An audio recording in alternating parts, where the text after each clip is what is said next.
Stacey, take it away. Good morning. Can you hear me now? Tom, we can. We've got you. So I'll hand over to you for the next 10 minutes. I'm just hoping I'm not feeding back through the sound, but I think that's fine. Okay, Tom, take it away. Look, thank you very much. My apologies for this. At 80 years old, I haven't got my grandchildren here to help me fix my computer. But just a little bit of introduction about me. So I was one of very few, I believe, partially bilingual journalists, way back in the 1960s, and I took an interest in the treaty issues then.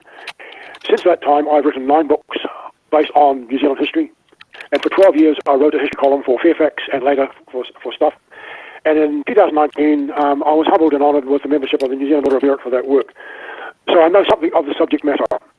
And it grieves me that I have had to witness the enormous power of misinformation. And we didn't need to do this. The treaty, as I have read it, and there are a few documents and diaries and journals that I have not read over that time, the treaty did not create 2 classes of citizenship. And it did not create a partnership in the governance of the country. Those are misconceptions. And understandable misconceptions when they're constantly repeated. But if we want to understand what the treaty set out to do, we need to read the proceedings of the Conference of Kohimarama in July of 1860. And tribal leaders there, in excess of 200 of them, made it very clear that they most certainly did understand that the law would apply to all people equally. They did want, and did for some time, apply British law to their own people in their own way, but that only lasted about 8 years. But there was no great division, and the divisions and the fear and the accusations of racism are most unfortunate and really didn't happen, or really should not have happened, and they've come from people who didn't want to have this conversation. But basically, we're the only country in the Commonwealth and Western democracies I'm aware of that has anything like a rule or a regulation or a principle that requires people to act in a certain manner that's not defined, that's not written down, and that is illogical, and we can't allow that to happen. The bill, as I read it, is an honest attempt to bring certainty where there is none. Whether it's well written is for others to decide. I think it's a good start, but it needs to be built on. The other thing that's most important, that if we're going to have principles of the treaty, there can only be the principles of common law. Nothing else is absolutely acceptable in democracy. So those principles must be common law. In my view, we should also add the principles of civil law. The principles of common law are that huge body of precedent-setting decisions made by our courts and the interpreting the laws made by the Parliament. But our courts must not ever be allowed to make law. And that's what we've allowed them to do and required them to do when the principles are cited in litigation. And because those principles are undefined, we put judges in the difficult position to actually make that definition. It's not their role to do that. The principles of civil law are simply the rules by which disputes are settled. And I think that needs to be added. I'm going to make a comment now that probably will upset some. It's certainly not my intention to do so. Maori did not cede sovereignty, simply because there was no sovereignty to cede. They were fiercely independent of each other, and on symbolic occasions still are, as were the tribes of Ireland and Scotland. So there was no overarching sovereignty. Had there been overarching sovereignty over the nation, they most certainly would not have surrendered it to a 21-year-old girl on the other side of the world they had never met. Their own personal mana would not have allowed that to happen. On a personal note, I know that Maori were treated abysmally by authorities after the signing of the treaty. Even though they were British subjects, they were denied their rights as British subjects. My family knows about that sort of suppression. My Irish ancestors tolerated 700 years of it. We know about oppression. But that's not an excuse to have unwritten principles to a treaty. If we're not going to have principles to the treaty, and there's a reasonable argument that we should not, then all reference to principles of the Treaty of Waitangi must be removed from the statute book. The status quo is simply untenable. Now, in my youth, I grew up with 2 languages. Some of my mentors were senior members of the Kiwi-Birb. So I grew up with 2 languages and 2 sets of folklore and knowledge. They're not strange to me, and I'm not a stranger here. People like me, I refer to myself when I speak on the marae as Matpaka, and that's who we are. We are, in fact, Pacific Islanders. There's nothing in law or nature that says a Pacific Islander can only be a Melanesian or a Polynesian or a Micronesian. I am a Caucasian Pacific Islander. I am Whakata Whenua, and that treaty belongs to me. The Treaty of Waitangi is not a Maori issue. The Treaty of Waitangi is a New Zealand issue. And the treaty and the laws that flow from it are mine. They belong to me and my children and my grandchildren. And I think we need to see the treaty as simply the envelope by which the law arrived here. And it's no more than that. And you can read anything you like into it, but that's the facts of the matter. So, that's all all I have to say to you, sir. I'm sorry about the technology. I like to meet people face to face, but this is all we have. So, kia ora tātou, he pāpai. Any questions for me? Engari, hope you me, the kōrero mai, the pāpai, mai te ropaka. So to translate, if you're going to question me, please question me in English so everybody else can understand. Kia ora. Kia ora, Tom. Thank you. Now, we've got about 2.5 minutes left. I've got a question from Todd Stevenson. Hi, Tom. Thank you for your submission. In your submission, you actually talk about 2 additional principles you'd put forward. Can you talk to those? Yes, these are the principles of civil law, and they would be principles that require the parties to a dispute, be that the Crown and Māori, to act towards each other with the utmost good faith.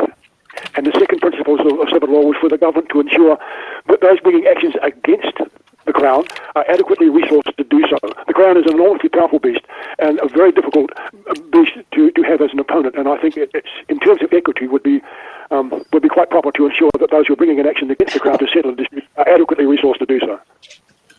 Thanks, Tom. Members, any more questions for Tom? Take to Ferris, last question. Kia ora, Tom. Tēnā koe o kōrero. I'm just curious about your idea that there was no sovereignty to be ceded.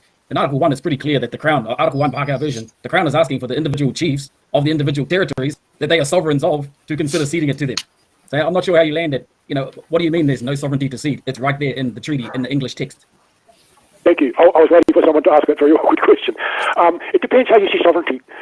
When they wrote, the people who wrote the English version of the treaty referred to sovereignty as the rule of a sovereign over a nation. When we talk about sovereignty in Mātauranga Māori, we talk about sovereignty, and indeed it is, but it's only sovereignty over their takiwā, over their people. There was no overarching sovereignty for the nation for them to cede. There was an attempt to create that with the Declaration of Independence, but most people didn't even know about it. It was not a success, and if they had known about it, they would not have signed it. So there is a difference in understanding what sovereignty means. So if we talk about personal self-determination, you can call that a form of sovereignty, but in terms of treaty, in terms of law, certainly in terms of Western democratic law, sovereignty means the role of a sovereign. Yeah, thank you, Tom. Sorry to interrupt you, but that's the time we've got today. So I just wanted to acknowledge your submission. Apologise for the technical issues, and just thank you for being with us this afternoon. Well, he was eager to move on pretty quick, James. Yeah, so... yeah, I wish we were I just had myself on mute. Time. No, I heard you. Much professionalism. Okay. Yeah, so... Okay, so what have we got here? Tom is 80. He's a journalist. He's written 9 books. I don't know what those 9 books are about. He worked for Fairfax and stuff. He's bothered by misinformation. And Te Tiriti did not create governance between 2 groups. Apparently, that's misinformation. I do agree that we need defined principles, but does that warrant creating a bill without the participation of iwi and hapu, considering they were signatories to the treaty? So that's the first question I would have had for Tom. And you look at his definition of sovereignty, right? Tino rangatira, right? That was what the rangatira understood as having authority or mana over the assets, collective ownership of the stuff that's on the land. And in my own submission, I actually wrote about my own ancestor Iwiko, who was the first of the rangatira to sign Te Tiriti down in the South Island. So he was the first guy there. I actually tried to answer the question, did he understand what it was he was signing? And yes, the evidence that I found after he signed Te Tiriti upholds the fact that he did understand the concept of tino rangatiratanga, what it meant to have authority and sovereignty, because he was very selective about the people that he wanted to sell land to, and also because Te Tiriti did not have in it provisions, we're talking about the Māori version, not the Pākehā version, the Māori version, right? Like the Crown could say, yep, we want to buy this land from you, but in Te Tiriti, he had the right to refuse. So he could have sold that land to someone else that wasn't the Crown. They didn't have exclusivity under Te Tiriti to buy the land. Now, so no sovereignty to cede. I think that's a pretty clear example of how Māori understood sovereignty, because that's the other thing too. We have to look at the idea of sovereignty, how rangatira understood it. You can't just look at it from how the Crown understood it to be. Our ancestors were not stupid. They debated this issue for days before signing the treaty. So they were having this back and forth. So again, I don't quite understand where Tom is coming from when he says that they had no sovereignty to cede, because when we're looking at the idea of sovereignty, we're looking at mana and what it means to be a rangatira or upuko ariki, which is kind of like what the Crown was asking to be, in the English version at least, of the treaty, to be the upuko ariki of the nations. And we look at our rangatira, and most of them signed te tiriti, which still gave them authority over their stuff and didn't give all of it over to the Crown.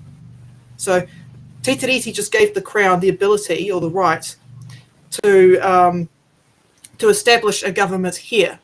So that's what it gave them. It gave them the right to be the first in line to buy stuff. It didn't give them the authority to take stuff. So what are your thoughts, Ray? Sorry for the really long monologue, guys. No, that's fine. Okay, Stacey wants us to move on, so let's move on.